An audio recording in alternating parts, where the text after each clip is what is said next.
All right, sounds good. Thanks, Ken. I appreciate it. So we'd like to thank everybody for coming on board. Ken, thank you as well, to discuss our topic, Moneyball for inside sales. Hiring better or hitting better results with less investment. Let's go to the next slide if we can, Ken.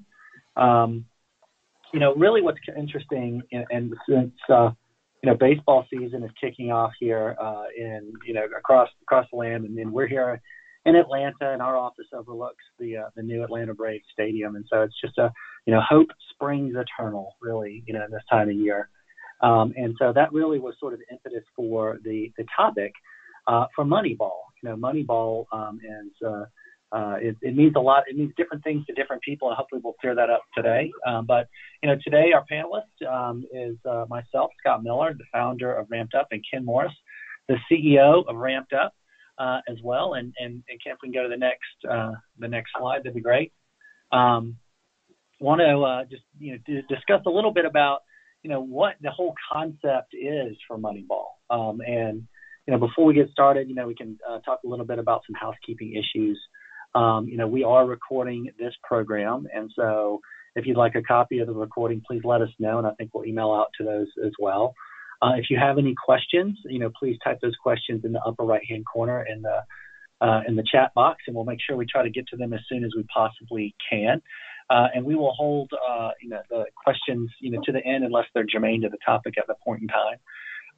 And we will provide the slides to anybody else that would want the slides.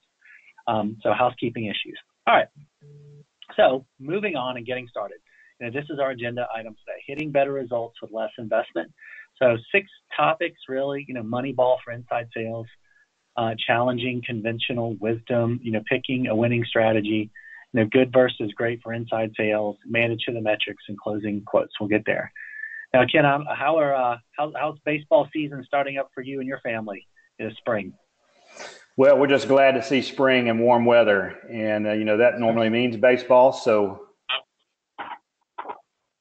it's all good.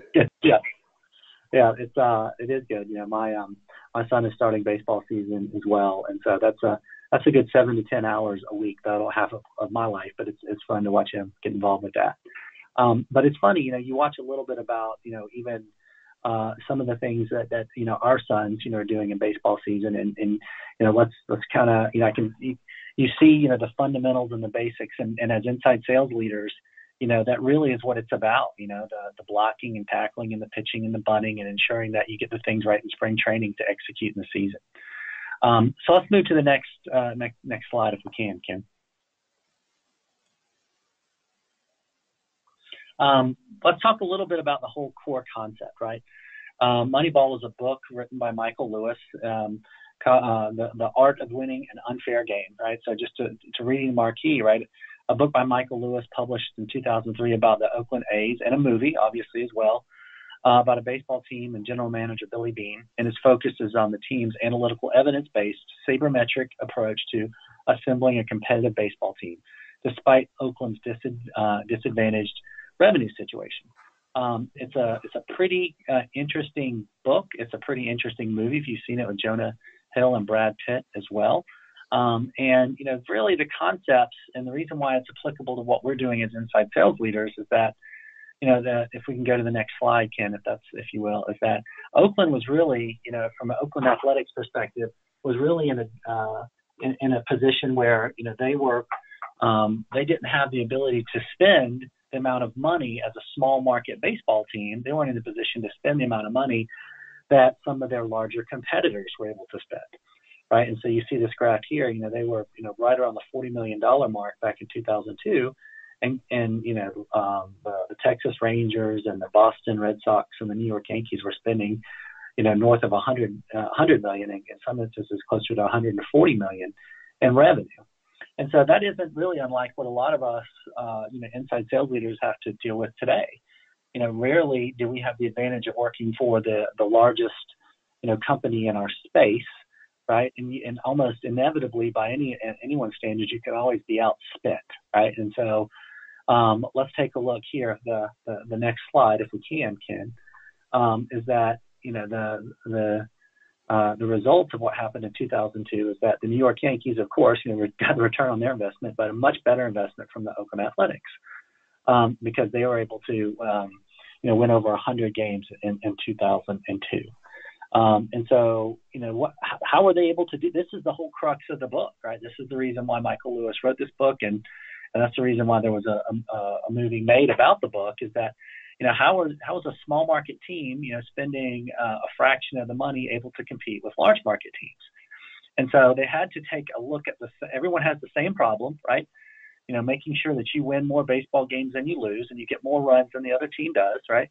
And how can they go about doing that and ensuring that they are that you have to take a different look at the same problem, and that's where this whole concept came about. Is that are we going to year after year, are we going to spend money on big name free agents?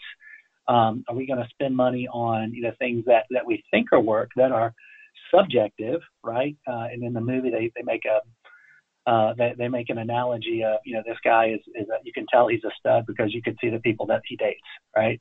Very subjective. The sound of the ball once it hits the bat, right? Very subjective criteria. Versus this guy Jonah Hill comes in and said, let's look at objective material, right? How often does this individual get on base? How often does this individual steal a run? How often do they walk, right? Versus, some of these other statistics, right? And so moving to the next slide, if we can, Ken. This is really where the whole concept comes from the Moneyball formula, right? If you challenge the conventional wisdom, you'll find ways to do things much better than they are currently done, right? And take a look at what we see here with the Moneyball formula. Taking things that weren't necessarily considered part of the formula, such as runs batted in and batting average and home runs, things that are the pantheon of what of what baseball has looked at in the past, and look at things such as walks, hits plus walks times total bases, right? And so this is really what Billy Beane's formula was, right? It implied specifically that professional baseball people didn't place enough value on walks and extra base hits, and placed too much value on batting average and stolen bases, right? So think about that from an inside sales perspective and what that looks like. What are the metrics that we look at that are conventional, right? The details of James' equation didn't matter all that much. What mattered was A, it was rational, testable hypothesis, and B, James made it so clear and interesting that it provoked a lot of intelligent people to join the conversation, right? Metric based on a percentage. So think about what that would look like from an inside sales perspective. We usually think about from an inside sales perspective, we look at results. I have A players and my A players are A. The 80-20 rule applies. My A players are A players because they bring in the intended results, right? They make their quota, they exceed quota, they basically carry the team, right? So what are some of those other things that we look at in terms of proposals sent, demos, time on the phone, things that might be more of a leading indicator. So Ken, when you think of the Moneyball formula as the CEO of Ramped Up, what are some of your thoughts around that and how it applies to what you've seen? Yeah, so if you think about and relating this whole concept to inside sales and sales in general, let's just call it what it is right up front, and that is, and most of us would think it's an unfair game, right? I mean, so whether you're going up against a team that invests a lot of money and has a tech stack like nobody's business, or they have more feet, more people making calls, making dials, etc. Well, whatever the statistic or whatever the numbers look like, the way I see it and the way I feel is that, hey, we know it's unfair, and that's what we're pushing against, and we do, and you saw this in the book and through the movie, and we can carry it into what we do in sales, and that is, we got to turn the odds, we got to turn the ship into our favor and use what we know works and strategies from other people we see, to include tools that can help us be more efficient and effective. So that's kind of what I see from not only my business, but what I've done in my sales career. Yep. One of the things that we looked at as well over at Ramped Up and other companies is that, one of the little leading indicators that we saw was, that wasn't necessarily, showing the results, but things that might predict the results. We have this concept of a proof of concept. And how many of our customers would actually go through the proof of concept phase to actually show a tangible ROI going through the proof of concept, testing the data out a little bit more. That we use that as our walks, right? In terms of, instead of using, all the traditional metrics, how many of my sellers are progressing deals and taking the extra step by doing a proof of concept, really indoctrinating themselves in the data and the process and owning, taking ownership of the success of the customer pre-sale, right? As opposed to pushing it out on customer success post-sale. And so that was a good, indicator that we saw. Cool. All right, Ken, let's go to the next one if we can. Talk about, challenging the conventional thinking, right? And so, here's another thing that is really rearing its ugly head as inside sales professionals is that, we see that, CEB, which is now Gartner, right? Gartner purchased CEB, states that, decisions involve more people than ever, right? 5.4 people are now involved in the average B2B buying decision, right? And so, one of the things that has been, sort of a challenge for a lot of inside sellers at this point in time, especially in a reactive mode, meaning that I am reacting to demand generation, that I carry the sales process with me through the person that reached out to me or the person that answered my phone call, right? And inevitably what happens is that you lose, and you don't lose to anybody in particular, you just lose to no decision, right? And so the conventional thinking is that you carry that conversation, you carry that champion, and you run them all the way through the sales process, right? I challenge that, right? And in our business, we that 5.4 is a sacrosanct number, right?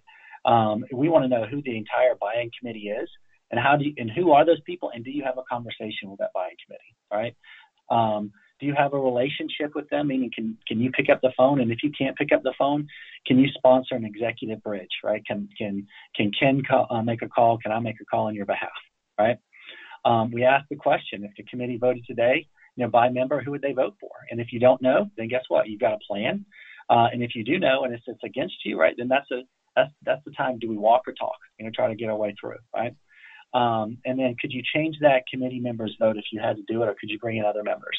So again, think about, two of the big prevailing trends that we see in inside sales today is that more and more people are involved in a decision-making process, and the decision-making process, it really, or salespeople really aren't brought into the decision-making process until about 60% of the way through, meaning that there's already been opinions formulated, and that we've already, we influence a lot less than we used to, so we need to make sure that we have more people than we can influence.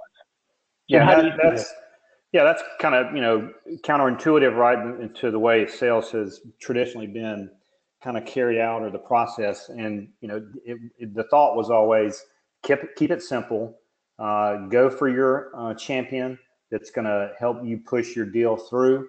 But today, to your point, Scott, when you have a team of people making buying decisions, and the thought is that, hey, that's just going to complicate, it's going to slow down my sales cycle.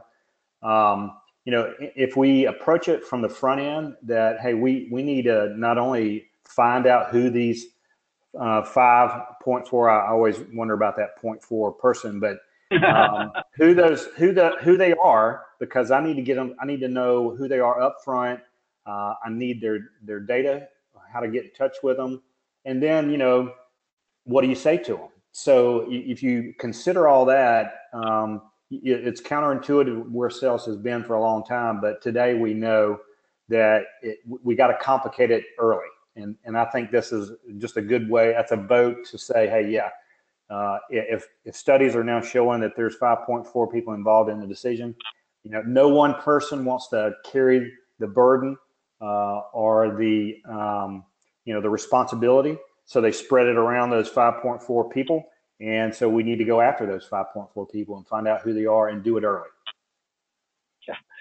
Yeah, one of the things that I think is kind of funny is that whenever we get involved in some of these inside sales processes, and you talk to that one person that's returning your call, right? And they inevitably say, it's my decision. I'm the decision maker, right? Almost, 100 times out of 100, that is not the case. As you and I know, as decision makers at the company, the last thing that you ever do is just put a flag in the ground and say, it's my decision, right? You want buy-in, you want consensus, and you want, as much information as you can. And the last thing you ever do is just to stomp your foot and say, this is my decision, right? So it's kind of interesting how that is really quite the opposite. Okay, let's go to the next one. Here's one thing that I think is really, interesting. You see Jonah Hill and Brad Pitt there thinking that, I think the question, that we said is that, do we believe what we're doing or not? And so this really is about picking a winning strategy.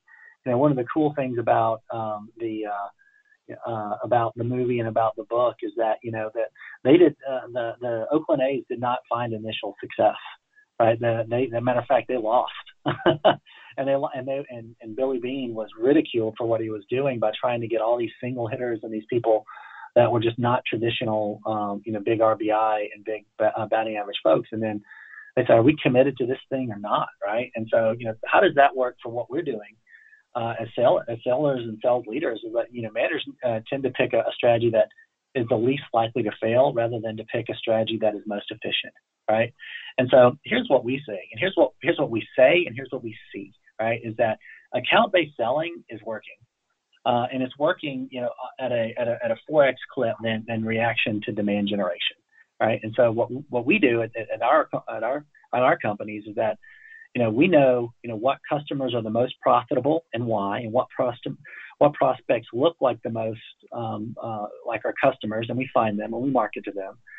And then, we share bite-sized, success stories to gain mind share with those folks. So, the way that I look at this and the way I read the book is, when they took the strategy to go with Moneyball and get, high average people, involved in their organization, we've done the same thing in terms of looking at account-based selling as a tool.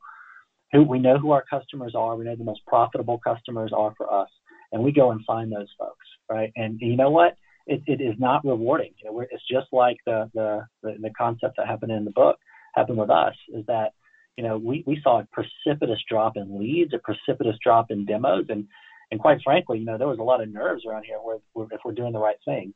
But you know what happens? The conversations are better, the deals are bigger, and the customers are more likely to renew afterwards. And we're glad that we did it. Ken, what would you say to that? Yeah, I mean, there's no denying that a strategy is something that you have to, one, believe in, and then execute. So it's not a matter of just saying it. You've got to put the kind of the elbow grease behind it, because if you don't, then you're just making conversation and you're not following the actual strategy that you decided to develop. So you have to back it up with the action. Yeah, absolutely. And it's more than just a catchphrase, right? I mean, ABM is hot right now. Account-based selling is lagging behind a little bit, but once you realize that you spend all your time, energy, effort, and on the people that you want to be your customers proactively instead of reacting to folks that are just coming to your website and filling out a form, you'll see the success. Okay, let's go to the next one.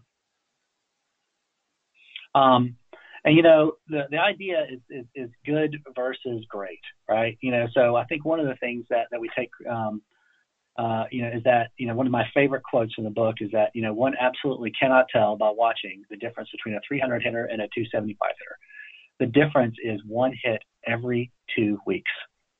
That's fantastic, right? I mean, you can't go to the ball game and watch one hit every 2 weeks, right? That's the difference between 275, which is meddling, and 300, which will get you in the All-Star game, right? One hit every 2 weeks. Right. And so, that's from an inside sales perspective, how does that translate to us? Right. It really is again, committing to the strategy of a proper multi-touch, multimedia, multi-message plan. Right. We partner with a company that does demand generation on behalf of their customers, an outsourced demand generation tool. And they have a 15-touch, 45-day plan, for success. And it's not just the touch for the touch's sake. It's a quality touch. And so these are some of the things that we talk about that are quality touches in terms of committing to the plan. Is it the 7th, the 8th, the 9th, the 12th touch, committing to the plan? The difference between a 275 and a 300 hitter is one hit every 2 weeks, committing to the plan and not giving up. Are you giving them relevant things to say, pithy, short little things to say, such as a triggering event, such as a success story, such as talking about tech installs, whether it's a competitive or complementary story, good versus great. That's the difference, right? I mean, and we've heard that good is the enemy of great in many instances, and this really is what we talk about. The difference between getting on the all-star team and just being meddling. Your thoughts on that, Ken? Yeah, and I think hopefully, Justin, that helped. He had a question about, can you define account-based selling? Well, what you just talked about was when you initially say on this slide, it takes 15 touches to make an appointment. I mean, it's not so much about just the person. It's about the account and where the person sits in the account. So remember, we just said 5.4 people are involved. So then what do you say to them? If you've got to talk to them and you got to do 15 touches, do you have something to say that you can talk 15 times? And so that's where you see on the slide we're talking about, and you've already mentioned, Scott, success stories, what their tech stack might look like. That can lead to some conversations, and then trigger events. I mean, you would show a much higher kind of a subject matter expertise, or at least some engagement, when you're able to talk to an account and a person at that account about what's happening in that account, even if it does not apply to that person. So, there's one thing you could talk about in those 15 touches is, hey, what's going on with the company that you work for? And then you can kind of merge in what's happening to that person and where they kind of fit in the organization. And are they one of those 5.4? So, account-based selling is all about, knowing the account, knowing kind of the background of the account, and then what's, kind of a 360 around that account, what's touching it, who do they compete against, what's happening in the market, are there press releases, what's the account doing today, what are they planning to do tomorrow? So, that is what plays heavy into account-based selling, and where we need to move account-based selling up to that same level where account-based marketing is. Absolutely. Well said. Okay, and then what do we have next? And then, manage to the metrics. So, perhaps my favorite part of the entire movie was when Brad Pitt goes in and he sees that the team, this is the beginning when they're not winning very much, right? The team they're dancing and they're celebrating, and Brad Pitt, the Billy Bean character, comes walking in and just, destroys the place and makes a big scene, right? And he goes, losing shouldn't be fun, right? It's not fun for me. And if I'm going to be miserable, you're going to be miserable, right? And so, the way I look at it is that, as a sales leader, is, I'm obligated to ensure that, I'm obligated to make my metrics, and I'm obligated to meet my revenue commitments for the company, right? And so is my team. So are the people on my team that make up my team, right? And if you're not going to commit to doing the things that it takes to be successful, this job isn't going to be fun for you, right? And if you're committed to doing the things that will make you successful, then we're both going to make a lot of money, and we're going to work hard, and we're going to make a lot of money. But this isn't going to be the type of place where you're going to make a little bit of money because you're not going to work hard, because those aren't the types of people that we want in this organization. And so we hold our folks very, very accountable, right, in terms of what we expect, right? Manage to the metrics, right? Touches, what are your commitment, what are your obligations? Demos, proposals, pipeline, closes, and proofs of concept. Those are sacrosanct in our organization, right? And if you haven't met those metrics for, when we go through our one-on-ones and our monthly reviews and updates, then there's accountability for that. And I really don't look at this as something as a macabre statement. Losing shouldn't be fun. Sales should be fun, right?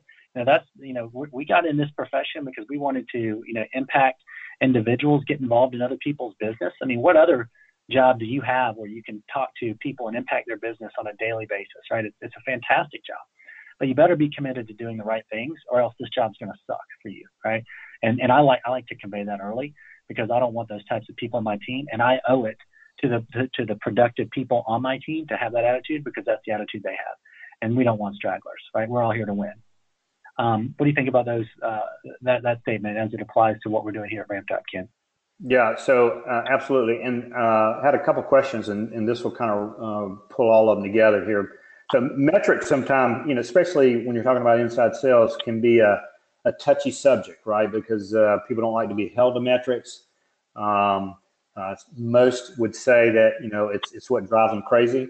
Well, if you think about it in terms of cadence instead of metrics, so if you don't approach life in general with some kind of cadence, so that you know where you're going and why you're going there, you are going to lose. And one other thing that was said, I don't think it's in the book, but in the movie, when Brad Pitt was talking about this, and is that he hates losing more than he likes winning. Yeah, that's right. And so, and he said, there's if you think about that, there's a reason for that. And so, in the cadence and talking about metrics, if you want to translate metrics into cadence, there should be, these follow-on questions like, okay, well, how many, how often, for how long, to who, at what time, why, and then why not? And so, again, we started this call by saying, hey, you've really got to think unconventionally, and to do that, you set up a cadence that, and maybe in some cases, does not make sense. So I know when I carried a bag as a rep and in leading teams, that's what I did. Is I said, hey, look, you set out a cadence that makes sense. If you're on the phone and you need to be making dials between 8 and 5, then admin work has to happen some other time. So to be efficient, you better get a cadence, and you need to live by that, so that you can progress not only yourself, but your product or service into the market. Yeah, well said. Absolutely, well said. So I think that's close to wrapping it up for us. So let's look at our next slide here, Ken. And this is one of my, this is a closing quote, and that's what Billy Bean looks like, not exactly Brad Pitt. It says, no matter how successful you are, change is always good. There can never be a status quo. When you have no money, you can't afford long-term solutions, only short-term ones. You have to always be upgrading. Otherwise, you're fucked, which is really the case, right? We certainly, abide by that and subscribe by that, at Ramped Up, is that, just a series of short-term investments, because the truth of the matter is your competition is out there ideating too, and they're changing too, right? And so you've got to be a little bit better than the slowest camper in your space if you want to make an impact in what you're doing. So that's one of my favorite quotes. And Ken, you mentioned, you read the book and seen the movie. I know this was one of your favorites as well. Yeah. And one other quick, just kind of catch out of the whole movie and the book itself is, we talk a lot about Billy, but not much is said about Pete. Right. And so who was this guy, and how did he influence this whole situation? And, I think the bottom line is, just like we have to do on our day-to-day jobs when we're trying to find that piece of business that we have to go after, you got to think outside the box. So he came in, no baseball experience whatsoever, but he just looked at the issue and the problem, and then started thinking about it. So, if you leave with anything, one, what he did is he thought about the issue, and then he got the tools that he needed to get the job done and to come up with a solution. So, that's why we did this webinar. Is one, we think that this whole idea and concept behind thinking unconventionally and outside the box is where we at Ramped Up shine, because we provide some of those tools and capabilities when you need to do that account-based selling. Yeah. So we covered a lot of the questions, inside of the webinar itself. I think in closing, one of the things that Ken and I would like to express and thank everyone for their time is that, Ramped Up really is a tool that was invented by salespeople for salespeople to help, really execute upon account-based selling, tech skills and strategies and in the philosophy of account-based selling. We would love to have a conversation with anybody that would like to see how this will help towards their account-based selling approach.